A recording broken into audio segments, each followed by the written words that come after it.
Hello दोस्तों, नमस्कार। स्वागत है आपके अपने यूट्यूब चैनल में, एग्ज़ाम नाउ यूट्यूब चैनल। ठीक है दोस्तों, तो आज हम हल करने जा रहे हैं जो रेलवे एनटीपीसी की जो एग्ज़ाम लगी थी। ठीक है, देखिए दोस्तों, ये जो एग्ज़ाम लगी है ना, वो 7 तारीख तीसरा महीना 2021 की जो एग्ज़ाम थी। 10:30 से 12:30 का इसका टाइम था। सब्जेक्ट एनटीपीसी है, ये इस नाम से है। ठीक है, तो देखिए मैं आपको कुछ जो क्वेश्चन है उनके आंसर बताना चाहूँगा, किस प्रकार से क्वेश्चन आते हैं। अगर आप मान लीजिए आप प्रेजेंट ग्रुप डी की तैयारी कर रहे हो, तो उसके लिए आपको किस प्रकार के क्वेश्चन आने हैं या आपकी कितनी तैयारी है, वो सब आप डिस्कस इस पेपर के माध्यम से कीजिएगा। ठीक है दोस्तों, तो हम करते हैं पहले क्वेश्चन से स्टार्ट करते हैं पेपर को। देखिए, सबसे बड़ा प्राकृतिक गर्म पानी का झरना फ्लाइंग पैन लेक किस देश में स्थित है? तो न्यूजीलैंड में स्थित है। नेक्स्ट है, जलवायु परिवर्तन के संबंध में GS का पूर्ण रूप क्या है? तो ग्रीन हाउस गैसें हैं, ध्यान रखना, ग्रीन हाउस गैसें। ऑप्शन जो 2 नंबर होगा, यानी बी ऑप्शन आपका करेक्ट आंसर हो जाएगा। वेब पेज के संबंध में SEO का पूर्ण रूप क्या है? देखिए, वेब पेज के संबंध में SEO का पूर्ण रूप क्या है? तो हम कह सकते हैं सर्च इंजन ऑप्टिमाइजेशन, इसका आंसर हो जाएगा। यानी जो आपका आंसर होगा वो जो बी ऑप्शन होगा वो आपका करेक्ट आंसर हो जाएगा।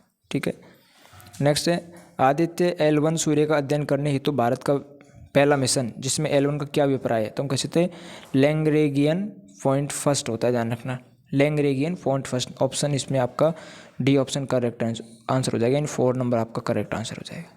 ठीक है, राष्ट्रीय सामाजिक सहायता कार्यक्रम 15 अगस्त को शुरू किया गया था। राष्ट्रीय सामाजिक सहायता कार्यक्रम 15 अगस्त खालिस्तान को शुरू किया गया था। हम कह सकते हैं 15 अगस्त 1995 को शुरू किया गया था। ऑप्शन ए इसमें करेक्ट आंसर हो जाएगा। ठीक है, नेक्स्ट क्वेश्चन है, किसने कहा था कि भारत की एकमात्र आशा उसकी जनता से है? उच्च वर्ग शारीरिक और नैतिक रूप से मृत है। स्वामी विवेकानंद इसका करेक्ट आंसर हो जाएगा। ऑप्शन ए इसमें करेक्ट आंसर हो जाएगा। यदि किसी अवयव का प्रत्येक अवयव शून्य है तो अवयव खालिस्तान होगा। तो शून्य अवयव होगा, ध्यान रखना। इसे बोला प्रत्येक अवयव शून्य है। ठीक है, तो हम कहते शून्य है तो क्या होगा, जो अवयव का मान भी क्या होगा, शून्य होगा। तो हम कह सकते हैं जो तीसरा नंबर करेक्ट आंसर हो जाएगा। नेक्स्ट है कि अंडर क्षेत्र प्लस अंडर 2401 यानी 24 का मान ज्ञात कीजिए। तो इसमें दोस्तों आपका करेक्ट आंसर हो जाएगा ऑप्शन सी, इसमें दोस्तों करेक्ट आंसर हो जाएगा। ठीक है, ऑप्शन सी। नेक्स्ट है, एक आदमी एक पंखे को खरीदता है, इसका अंकित मूल्य 200 रुपये। यदि उसे 30%, 20% और 2 कर्मी की छूट देता है तो उस पंखे का कितना भुगतान किया? ठीक है, देखो इस क्वेश्चन को इस प्रकार सॉल्व कर सकते हैं। भाई 2 क्रमांक बट्टे दे रखे हैं, 30% और 20%, जबकि वस्तु का अंकित मूल्य कितना है, 200। तो हम कह सकते हैं 200 इंटू बट्टा 30% यानी 70 बट्टे 100 इंटू 20% यानी 80/100।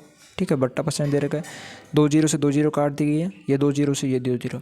7 8 56 इंटू 2 करेंगे तो 112 आंसर आपका करेक्ट आंसर हो जाएगा। ठीक है, तो ऑप्शन बी इसमें दोस्तों आपका करेक्ट आंसर हो जाएगा। ठीक है, नेक्स्ट क्वेश्चन की तरफ चलते हैं।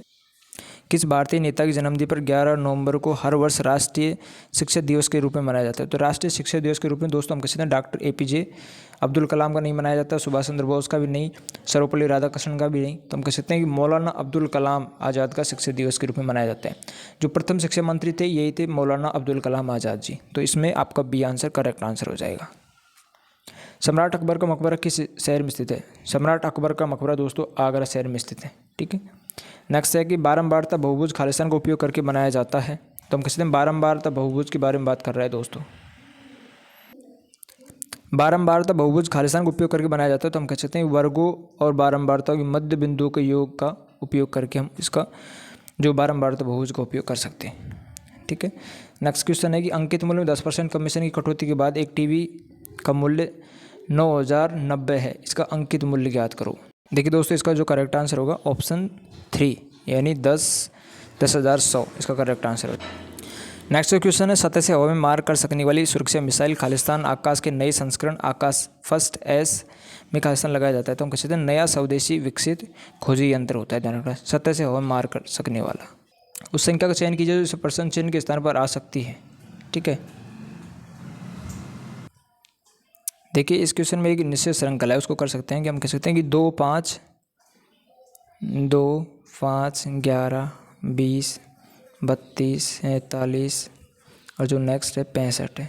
ठीक है, इसमें 2 और 3 जोड़, 2 में 3 जोड़ा 5, 5 में 11 जोड़े 6, यानी 3 का जो गुणा होता है उसके क्रम होता है 3 का 6, फिर 9, फिर 12, 15, फिर 18, फिर 18, फिर 21 आएगा। तो हम कह सकते हैं कि 65 प्लस 21 करेंगे, यानी 65 प्लस अगर 21 करेंगे तो 5 और 1 6, 6 और 2 8, यानी 86 आपका करेक्ट आंसर हो जाएगा। ठीक है। नेक्स्ट क्वेश्चन है, निम्न संख्याओं का महत्तम समापवर्त वे है 15, वे 1:2:3 के अनुपात, वे संख्या ज्ञात कीजिए। तो देखिए वे संख्या ज्ञात करवा रहा है। अगर मान लीजिए संख्या के अनुपात को मैसेज से गुणा कर दे तो हमें क्या होती है, संख्या प्राप्त हो जाती है। तो हम कह सकते हैं देखिए संख्याओं के अनुपात को अगर मैसेज से गुणा कर दे तो संख्या प्राप्त हो जाती है। हम कह सकते हैं देखिए इसमें 15 × 1 यानी 15, 15 × 2 15 दूना का 30, और 15 × 3 15 3 45। इस प्रकार आपका आंसर 4 नंबर आपका आंसर है जो करेक्ट आंसर हो जाएगा। ठीक है दोस्तों। नेक्स्ट है, किसी प्रोग्राम या कोड का एक हिस्सा जो किसी व्यक्ति के कंप्यूटर में उसकी जानकारी के बिना लोड हो जाता है और इसकी इच्छा के विरुद्ध संचालित होने लगता है, उसे किस प्रकार के मेलवेयर के रूप में जाना जाता है। तो हम कह सकते हैं उसे वायरस के रूप में जाना जाता है। ठीक है। नेक्स्ट क्वेश्चन है, कुछ सरलीकरण के तौर में दे रखा है, सरलीकरण का क्वेश्चन है। ठीक है। तो इसमें आपका जो आप करेक्ट आंसर हो जाएगा ऑप्शन सी, यानी कि 3 नंबर करेक्ट आंसर हो जाएगा। ठीक है। देख लीजिएगा दोस्तों, इसमें निम्न में कौन सा गैस सोडा वाटर जैसे वातित पेयों में विलय के रूप में शामिल होता है। तो हम कह सकते हैं कार्बन डाइऑक्साइड शामिल होता है। निम्न में दिए गए 4 शब्दों में से 3 शब्द किसी तरीके से संगत है और एक असंगत है। असंगत शब्द का चयन करो। तो हम कह सकते हैं कि Olympic games, Commonwealth games, Asian games, जबकि आईसीसी वर्ल्ड कप एक अलग है इनसे। ठीक है, इनसे भिन्न है।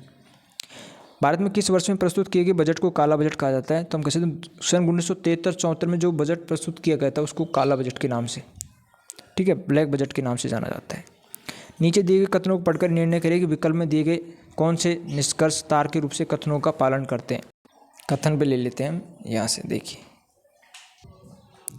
देखिए जो इसमें हम डायग्राम के रूप में बना सकते हैं। तो हम कह सकते हैं सभी बल्ले चूड़ियाँ हैं। तो हम कह सकते हैं कि बल्ले, ठीक है, सभी बल्ले क्या हैं, चूड़ियाँ, यानी सी हैं।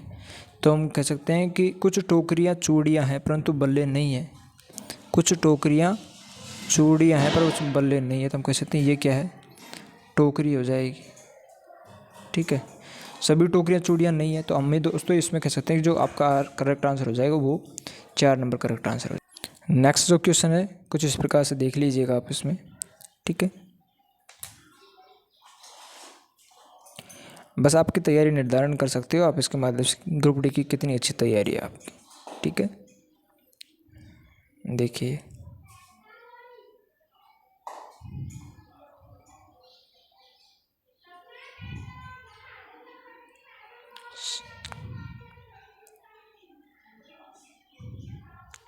स्वतंत्रता के समय ब्रिटिश भारत में खालिस्तान रियासत थी। तो हम कह सकते हैं स्वतंत्रता के समय दोस्तों जो इसमें आंसर दे रखा है 565 दे रखा है। ठीक है, ऑप्शन डी इसमें करेक्ट आंसर हो जाएगा। कौन सा प्राचीन अधिमहाद्वीपीय गोंडवाना लैंड का हिस्सा नहीं था। तो फ्रांस कह सकते हैं। नेक्स्ट जो क्वेश्चन है देखो,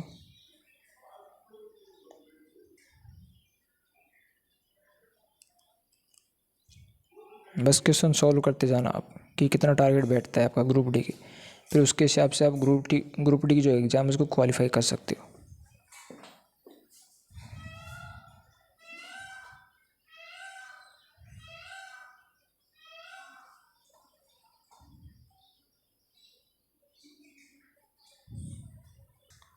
देखो इस क्वेश्चन को हम इस प्रकार समझ सकते हैं।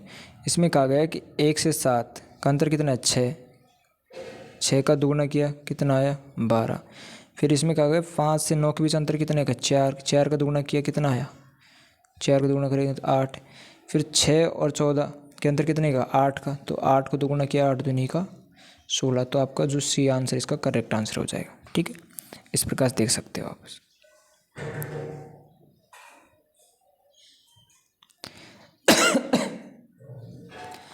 12.8 का x% बराबर 38.4 एक्स का मान। इस प्रकार आप इसको ज्ञात कर लीजिएगा। जो CPI का पूर्ण रूप है कंज्यूमर प्राइसेस इंडेक्स होता है, ध्यान रखना। ठीक है, देखिए इस प्रकार से घन की बात पूछ रहा है तो हम कैसे डायरेक्टली 3 यानी 3 5 का घन 125 यानी सी ऑप्शन का करेक्ट आंसर हो जाएगा।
निम्न में से कौन सा महत्वपूर्ण कार्यक्रम प्रत्येक परिवार को एक वर्ष में न्यूनतम 100 दिनों की दैनिक रोजगार की गारंटी प्रदान करता है? तो हम कह सकते हैं इसका आंसर होगा दोस्तों महात्मा गांधी राष्ट्रीय ग्रामीण रोजगार गारंटी अधिनियम, जिसे MGNREN मनरेगा भी कहा जाता है। नेक्स्ट जो क्वेश्चन इस प्रकार से मान ज्ञात करना है इसमें। नेक्स्ट है नीचे दिए गए 4 शब्दों में से 3 शब्द किस तरीके से संगत और असंगत असंगत शब्द का चयन किया? हम किसी से ड्रॉस, जीत और हार। ड्रॉ, जीत और हार, ठीक है। तो इसमें सी ऑप्शन दिया हुआ है। अगर मान लीजिए किसी प्रकार कोई क्वेश्चन गलत हो तो दोस्तों कमेंट के माध्यम से जरूर बताइएगा, ठीक है।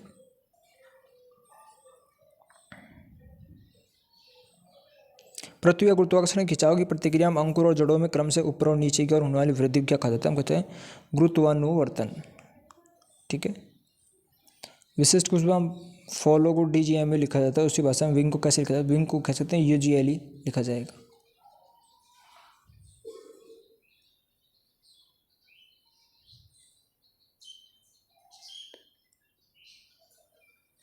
देखिए दोस्तों नेक्स्ट क्वेश्चन देखते रहिएगा आप। बस आपको इसको सॉल्व करना है, अपनी ग्रुप डी की तैयारी रखनी है कि कितना पानी में है और कितना बाहर है, वो सब देखना होगा आपको। बस इसके लिए मैंने क्वेश्चन पेपर डाला है आपको, ठीक है। वे नारे दिखाए गए हैं। तो चाय, पेय और कप से संबंधित है। चाय, पेय और कप। देखो वेन डायग्राम ए ऑप्शन इसमें करेक्ट हो जाएगा।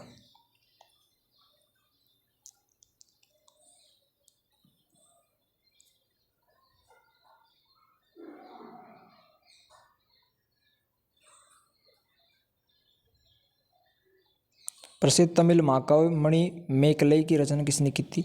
सत्यनारायण ने। तंजौर चित्रकला शैली का उद्भव किस राजवंश के शासनकाल में हुआ? तो हम कहते हैं चोल राजवंश के शासनकाल में तंजौर चित्रकला शैली का उद्भव हुआ।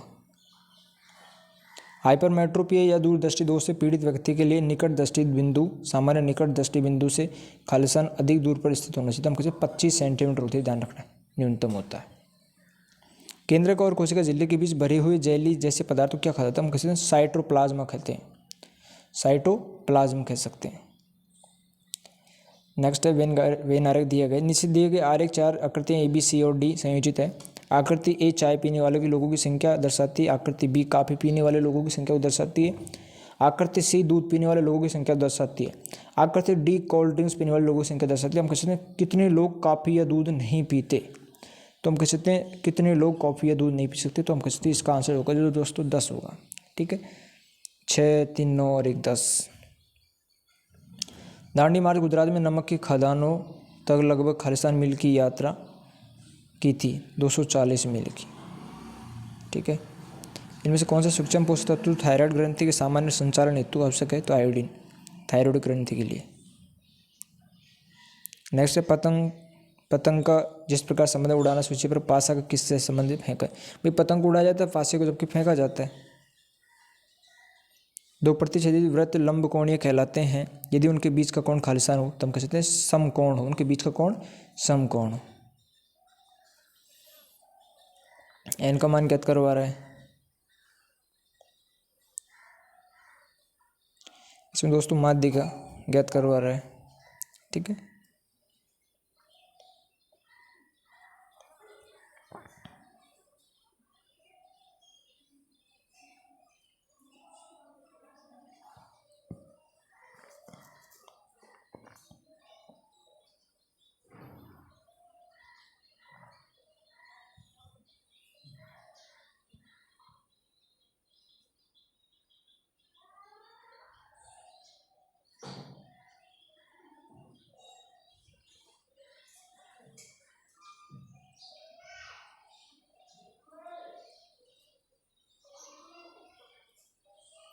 ठीक है, आप इस प्रकार सभी क्वेश्चन को देख लीजिए और सॉल्यूशन कर लीजिए।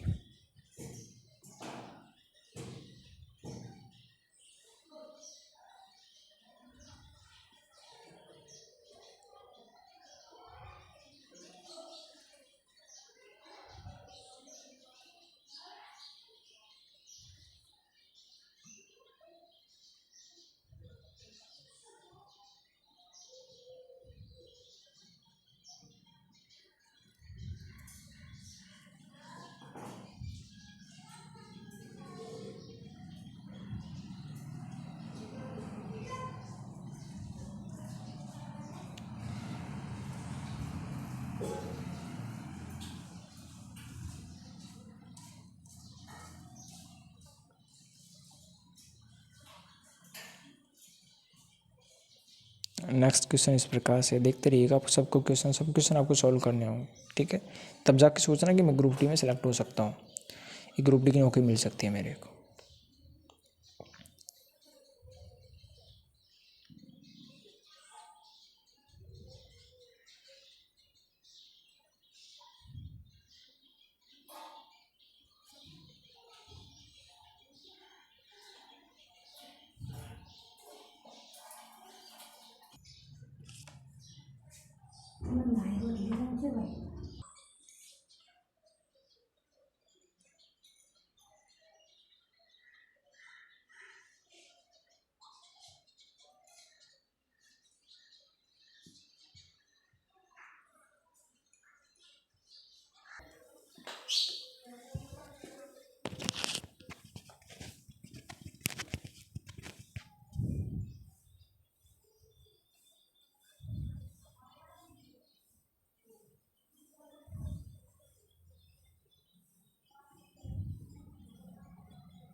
जी हाँ दोस्तों, आप इस पेपर के माध्यम से आपकी तैयारी को और भी बेहतर बना सकते हो। ध्यान रखना, जो नेक्स्ट एग्ज़ाम होगी ग्रुप डी की एग्ज़ाम होगी, तो मेरा मानना है कि इस एग्ज़ाम को आपको ध्यान में रखते हुए उस एग्ज़ाम की तैयारी और भी निश्चिंत और अच्छी प्रकार से तैयारी कर सकते हो। किस प्रकार से क्वेश्चन हो वो एग्ज़ाम में ऑब्जर्व होते हैं, ठीक है, किस प्रकार से क्वेश्चन आते हैं, तो ये आपको देख लेना है। किस प्रकार रीजनिंग आती है, मैथ कितना टिफिकल आता है, कितना नॉर्मल आता है, ये सब आप इसमें देख के निर्धारण कर सकते हो, ठीक है।